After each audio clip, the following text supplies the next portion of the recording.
नमस्ते, good morning बच्चों। कैसे हैं आप लोग। इक्विलिब्रियम चैप्टर चल रहा है हमारा।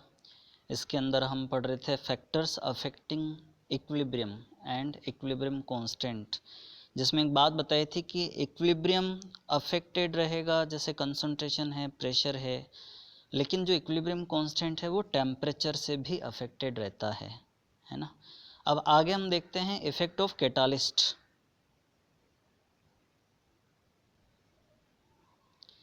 Effect of catalyst. देखिए कैटालिस्ट क्या है ये मैं आपको बता दूं, हालांकि आप लोगों ने 10th क्लास के अंदर 9th क्लास के अंदर पढ़ा हुआ है। कैटालिस्ट वो है जो किसी केमिकल रिएक्शन की रेट ऑफ रिएक्शन या स्पीड को बढ़ा देता है। ठीक है, तो अगर किसी इक्विलिब्रियम या जैसे रिवर्सिबल रिएक्शन के अंदर हम कैटालिस्ट ऐड करते हैं तो इक्विलिब्रियम जल्दी इस्टेब्लिश हो जाएगा, लेकिन वो इक्विलिब्रियम कांस्टेंट को अफेक्ट नहीं करेगा। मान लीजिए कि कोई रिएक्शन हमने स्टार्ट की और इक्विलिब्रियम अटेन होने में सपोज़ 10 मिनट लगते हैं, तो हो सकता है जब आपने कैटालिस्ट ऐड किया तो वो 10 मिनट के बजाय 5 मिनट के अंदर ही इक्विलिब्रियम इस्टेब्लिश कर लेगा। लेकिन जो इक्विलिब्रियम कंसंट्रेशन है और जो इक्विलिब्रियम कांस्टेंट है उस पर किसी तरह का कोई ये चेंज नहीं करता है। कैटालिस्ट क्या करते हैं कि एक अलग तरह का पाथवे प्रोवाइड करते हैं, जिससे क्या होता है कि एक्टिवेशन एनर्जी उनकी कम हो जाती है।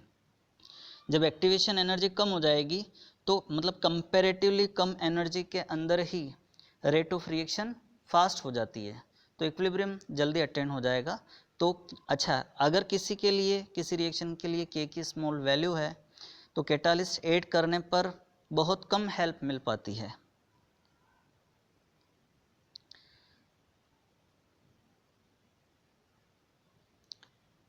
अगर आप प्रोडक्ट से स्टार्ट करते हो तब भी वही बात होती है, यानी दोनों डायरेक्शन की जो रेट है, चाहे फॉरवर्ड हो चाहे रिवर्स डायरेक्शन हो, तो उसमें स्पीड बढ़ जाएगी और इक्विलिब्रियम जल्दी इस्टेब्लिश हो जाएगा।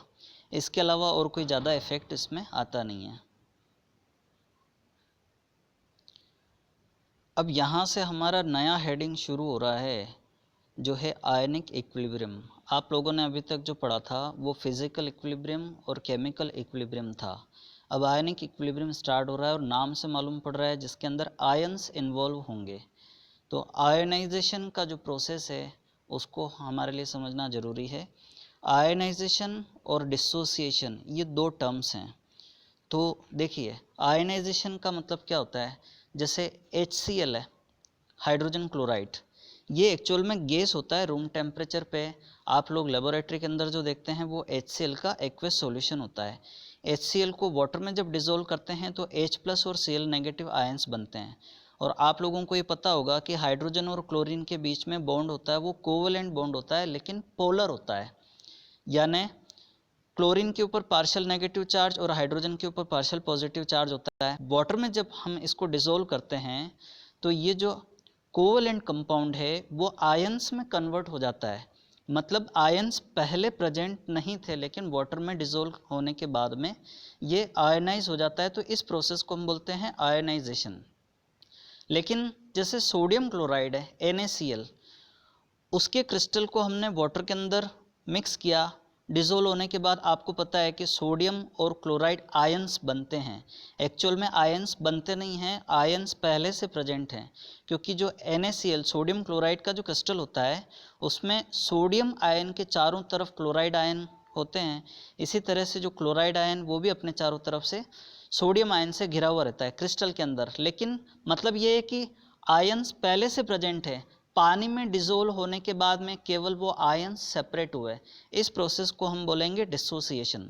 तो आयनाइजेशन कोवेलेंट कंपाउंड्स के लिए यूज़ करते हैं और डिसोसिएशन आयनिक कंपाउंड्स के लिए यूज़ करते हैं। लेकिन इन दोनों को हम एक कॉमन ही टर्म एज्यूम करके आगे बढ़ेंगे। आगे कभी आयनाइजेशन की जगह अगर डिसोसिएशन या डिसोसिएशन की जगह अगर आयनाइजेशन टर्म यूज़ कर ली जाए तो भी आप समझना कि दोनों का मीनिंग सेम ही है। तो आयंस बनते हैं तो उन आयंस का अपने जो पेरेंट कंपाउंड के साथ में इक्विलिब्रियम एस्टेब्लिश होता है, उसी से रिलेटेड है ये इक्विलिब्रियम, आयनिक इक्विलिब्रियम। ठीक है, अब इसमें आगे आप देखिए dielectric constant, the ability of a polar solvent to dissociate in water is called dielectric constant. हालांकि ये जो डेफिनेशन है इसके अंदर थोड़ा सा कहीं मुझे इम्प्रूवमेंट की ज़रूरत लग रही है। आप केवल इतना समझ लीजिए, पोलर सोल्यूट या फिर आयनिक सोल्यूट हो, उसको वाटर के अंदर डिज़ोल्व करें या किसी पोलर सॉल्वेंट में डिज़ोल्व करें, तो वो उनकी कैपेबिलिटी होती है कि उनको डिसोसिएट या आयनाइज कर देते हैं। तो कितना ज़्यादा करते हैं ये उस पर डिपेंड करता है। It is a measure relative permeability. Separation of ions in water is called ionisation और डिसोसिएशन। ज़्यादातर केस में हम वाटर को ही सॉल्वेंट की फॉर्म में यूज़ करते हैं। When ions of water are separated, it is known as hydration। देखिए वाटर के अंदर अगर ये सेपरेशन होता है तो हम जो टर्म है वो हाइड्रेशन यूज़ करेंगे, लेकिन अगर वाटर के अलावा कोई दूसरा सॉल्वेंट हम लेते हैं तो हम टर्म यूज़ करेंगे सॉल्वेशन। ठीक है, लेकिन ये जो चैप्टर आप पढ़ रहे हो इसके अंदर वाटर के सॉल्यूशन से ही हमारा मीनिंग निकलता है। Organic acids like acetic acid and formic acid can not ionise, they can only be partially ionized, that is 5%, less than 5%। Organic acid में इनको जब वाटर में डिज़ोल्व करते हैं तो बहुत कम आयनाइजेशन होता है और H+ आयन की कंसनट्रेशन कम ही रहती है, जबकि इनऑर्गेनिक एसिड्स या मिनरल एसिड्स जैसे कि सल्फ्यूरिक एसिड है, हाइड्रोक्लोरिक एसिड है, नाइट्रिक एसिड है, इनको जब वाटर में डिज़ोल्व किया जाता है तो ये मान लीजिए ये ऑलमोस्ट या कंप्लीट आयनाइज हो जाते हैं, या मान लीजिए मोर देन 95% तक आयनाइज होते हैं। अगर डाइल्यूट किया जाए तो ऑलमोस्ट 100% तक आयनाइज हो जाते हैं। लेकिन जो ऑर्गेनिक एसिड्स हैं उनकी आयनाइजेशन आयंस बनाने की कैपेबिलिटी कम होती है, इसीलिए ये वीक एसिड हैं। तो आपको ये पता है कि जो जितने ज़्यादा आयंस देगा हाइड्रोजन आयन वो उतना स्ट्रॉन्ग एसिड होगा। यस, अब नेक्स्ट हमारा टॉपिक आ रहा है Arrhenius concept of acids and bases. Acid क्या है, बेस क्या है, इसको आर्रेनियस ने अपनी एक डेफिनेशन में एक्सप्लेन किया है। ये क्या बोलती है definition? Acids are substances that dissociate in water to give H positive aqueous ions and bases are substances that produce hydroxyl ions OH negative. देखिए ये जो आपको दिख रही है ना, इसके अंदर ये वाली इक्वेशन को देखिए, इसके अंदर HX है, जैसे मान लो HCl है, HBr है, HI है, जो भी है एसिड हमने लिया उसको वाटर के अंदर डिज़ोल्व किया तो H+ आयन और X नेगेटिव आयंस बने। तो ऐसा कोई भी सब्सटेंस जो वाटर में डिज़ोल्व होने के बाद H+ आयन जनरेट करता है उसको हम बोलेंगे एसिड। अब ये दूसरी रिएक्शन देखिए, इसके अंदर है ऊपर वाली ही रिएक्शन, केवल इसको हल्का सा मॉडिफाई कर दिया है। इसमें हुआ क्या कि ये जो HX है इसके अंदर से ये जो H+ आयन निकला था ये वाटर के साथ कंबाइन होकर के H3O पॉजिटिव आयन बना देता है, इसको हम बोलते हैं हाइड्रोनियम आयन। अब इसके अंदर चाहे आप H+ आयन बोलो या H3O+ आयन बोलो, दोनों बात बराबर है और दोनों ही एसिडिक कैरेक्टर के लिए रिस्पॉन्सिबल हैं। ये बात ध्यान रखना कि जो H+ आयन है वो अकेला एग्जिस्ट नहीं कर सकता है, और ये H+ आयन अगर आप ध्यान दें तो आपको पता लगेगा कि ये प्रोटॉन है, तो ये अकेला एग्जिस्ट नहीं कर सकता, ये वाटर के मॉलिक्यूल के साथ में कंबाइन होकर के हाइड्रोनियम आयन बनाता है। तो आप यूँ कह दीजिए या तो H+ आयन की कंसनट्रेशन ज़्यादा है या हाइड्रोनियम आयन की कंसनट्रेशन ज़्यादा है, वो स्ट्रॉन्ग एसिड होगा। Water forms bond with hydrogen ion to form hydronium ion. It has the shape of trigonal pyramidal। फिर हम आगे बढ़ते हैं, इसमें बेस के लिए एक्सप्लेन किया हुआ नहीं लेकिन फिर भी मैं बता दूं, जैसे सोडियम हाइड्रोक्साइड है NaOH, वाटर में जब आप डिज़ोल्व करोगे तो Na+ और OH नेगेटिव आयंस बनेंगे। बेसिक कैरेक्टर के लिए OH नेगेटिव आयंस रेस्पॉन्सिबल होते हैं। तो जो कोई भी सब्सटेंस वाटर में डिज़ोल्व होने के बाद हाइड्रोक्साइड आयन यानी OH नेगेटिव आयंस देगा वो बेस होगा। लेकिन ध्यान रखना सारे कंपाउंड्स बेस नहीं होते हैं कि जिनके अंदर OH प्रेजेंट हो और वो बेसिक हो जाए, जैसे कि इथाइल अल्कोहल है C2H5OH या मिथाइल अल्कोहल है CH3OH, उनके अंदर भी OH होता है, वाटर में ये डिज़ोल्व भी हो जाते हैं लेकिन OH नेगेटिव आयन नहीं देते हैं। रीज़न क्या है? क्योंकि वहाँ पर कोवलेंट बॉन्ड होता है जबकि NaOH में आयनिक बॉन्ड होता है। ठीक है, इसलिए NaOH है, KOH है, कैल्शियम हाइड्रोक्साइड है, मैग्नीशियम हाइड्रोक्साइड है, ये बेसिक नेचर के होते हैं। नेक्स्ट डेफिनेशन आ रही है Bronsted Lowry theory, concept of acids and bases. देखिए, एक प्रॉब्लम आई थी जब कुछ ऐसे सब्सटेंसेस थे जिनके पास में OH नेगेटिव आयंस नहीं है, उसके बावजूद भी वो बेसिक कैरेक्टर शो कर रहे हैं। तो जैसे कि अमोनिया है, वाटर में आपने डिज़ोल्व किया तो भी ये बेसिक कैरेक्टर शो करता है, हालांकि NH3 इसका फॉर्मूला है, इसके अंदर कहीं भी OH नहीं है, तो फिर ये बेसिक कैरेक्टर शो क्यों करता है? तो इस चीज़ को एक्सप्लेन करने के लिए ब्राउनस्टेड ने अपनी थ्योरी दी। उसने क्या कहा? Acid is a substance that is capable of donating a hydrogen ion, or we can say proton, and bases are substances capable of accepting hydrogen ion or proton। ठीक है, फिर आगे इस रिएक्शन को देखिए। In short acids are proton donor and bases are proton acceptor. इस reaction में आपको ये पता लग रहा है कि ये जो NH3 है ये एक बेस है। क्यों है बेस? क्योंकि इसने क्या किया है, H2O में से एक प्रोटॉन को रिमूव करके एक्सेप्ट कर लिया। तो ये जो NH3 है ये कन्वर्ट हुआ NH4 पॉजिटिव यानी अमोनियम आयन में। आपको ये पता होना चाहिए कि ये अमोनिया है NH3, इसके ऊपर कोई चार्ज नहीं है, जबकि ये अमोनियम आयन है NH4 पॉजिटिव, प्लस का चार्ज है इसके ऊपर। एक चीज़ आपको यहाँ पर दिख रही होगी कि ये बेस 2 लिखा हुआ है और ये एसिड 2 लिखा हुआ है।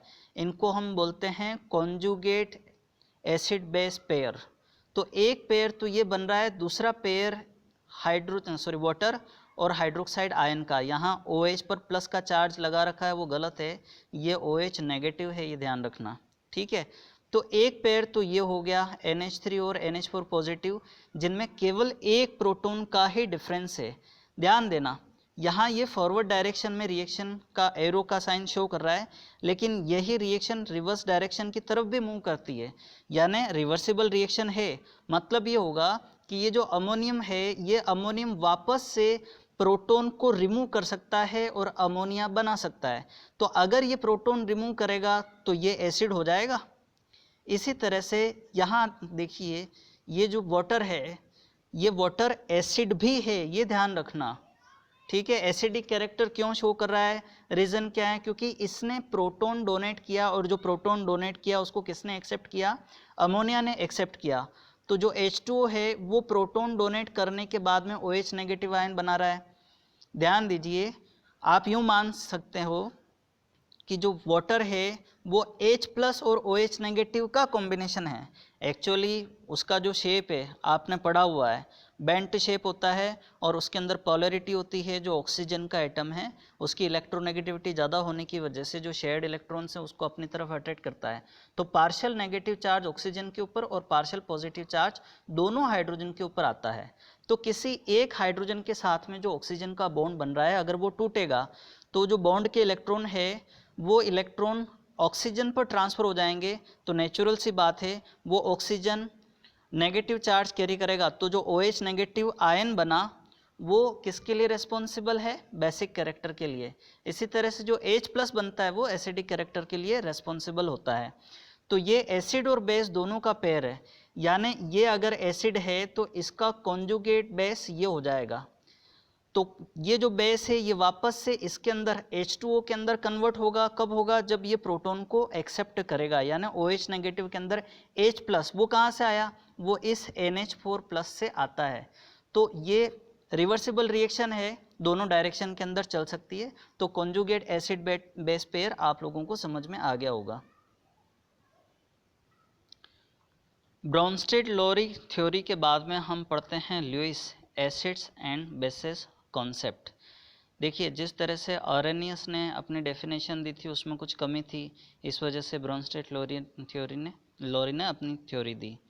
इसी तरह से कुछ ऐसे भी सब्सटेंसेस हैं जिनके पास में प्रोटॉन नहीं है या H प्लस आयन डोनेट करने की कैपेसिटी नहीं है, फिर भी वो एसिडिक बिहेवियर शो करते हैं। तो उनके लिए ल्यूइस ने अपना कॉन्सेप्ट दिया। ये कॉन्सेप्ट क्या बोलता है? According to Lewis, he defined acids are as a species which accepts electron pair bases which donates and electron pair। Simply आप ये समझ लो कि जो इलेक्ट्रॉन पेयर डोनेट करेगा वो बेस होगा और जो इलेक्ट्रॉन पेयर एक्सेप्ट करेगा वो एसिड होगा। In less concept acid do not have a proton at all and in bases a lone pair is provided in such cases. देखिए, जो एसिड्स हैं वो न्यूट्रल भी हो सकते हैं और पॉजिटिवली चार्ज भी हो सकते हैं, और जो बेसेस हैं वो भी न्यूट्रल भी हो सकते हैं या फिर नेगेटिवली चार्ज भी हो सकते हैं। ऑब्वियसली नेगेटिवली चार्ज स्पीशीज़ है, मतलब उनके पास में एडिशनल इलेक्ट्रॉन्स हैं जो कि डोनेट किए जा सकते हैं। तो BF3 does not have a proton but still acts as an acid and reacts with NH3 by accepting its lone pair of electrons। BF3 आपको इसकी स्ट्रक्चर पता है, 3 बॉन्ड बनाता है बोरोन। इसका ऑक्टेट कंप्लीट नहीं है, मतलब टोटल जो 4 ऑर्बिटल्स हैं sp2 हाइब्रिडाइज्ड हैं और एक अनहाइब्रिड p ऑर्बिटल होता है बोरोन के पास में। तो जो 3 हाइब्रिड ऑर्बिटल्स हैं उनके पास में तो बॉन्ड पेयर ऑफ इलेक्ट्रॉन्स हैं, और एक अनहाइब्रिड है उसके पास में कोई इलेक्ट्रॉन नहीं है, यानी वो वैकेंट है। तो इसी वैकेंट ऑर्बिटल के अंदर इलेक्ट्रॉन्स को एक्सेप्ट किया जा सकता है, इसलिए हम बोल सकते हैं कि जो BF3 है वो एसिडिक बिहेवियर शो कर सकता है, यानी इलेक्ट्रॉन पेयर को एक्सेप्ट करने वाला एसिड होगा। Ionisation of acids and bases, ये चीज़ एक्सप्लेन कर रही है स्ट्रोंगनेस और वीकनेस के बारे में, यानी कोई एसिड है तो स्ट्रोंग क्यों होता है, वीक है तो क्यों है, इसी तरह से बेस भी स्ट्रोंग क्यों है, वीक क्यों है। Always the stronger acid donates a proton to the stronger base, यानी जो स्ट्रोंग एसिड होता है वो स्ट्रोंग बेस को प्रोटॉन डोनेट करता है। Strong acids dissociate very easily in water, resulting in a formation of weak base. So, always strong acids have weak conjugate base। जो आपने अभी इक्वेशन देखी थी उसके अंदर यही चीज़ थी कि जो एसिड है वो प्रोटॉन डोनेट करता है या H+ आयन डोनेट करता है, तो जितना इजीली वो H+ आयन डोनेट करेगा उतना स्ट्रोंग वो एसिड होगा। इसी तरह से बेस के लिए भी यही चीज़ एप्लीकेबल है। आगे देखिए, examples for strong acids are perchloric acid, hydrochloric acid, nitric acid, sulphuric acid, ये सारे स्ट्रोंग एसिड के एग्जाम्पल हैं। फिर आगे देखिए, weak acids have very strong conjugate base. ये बात माइंड में रखना कि जो स्ट्रोंग एसिड होता है उसका कॉन्जुगेट बेस वीक होता है, और जो वीक एसिड होता है उसका कॉन्जुगेट बेस वो स्ट्रोंग होता है। एग्जाम्पल्स आर हाइड्रोफ्लोरिक एसिड यानी HF acetic acid, CH3COOH formic acid, ये सारे वीक एसिड के एग्जाम्पल्स हैं।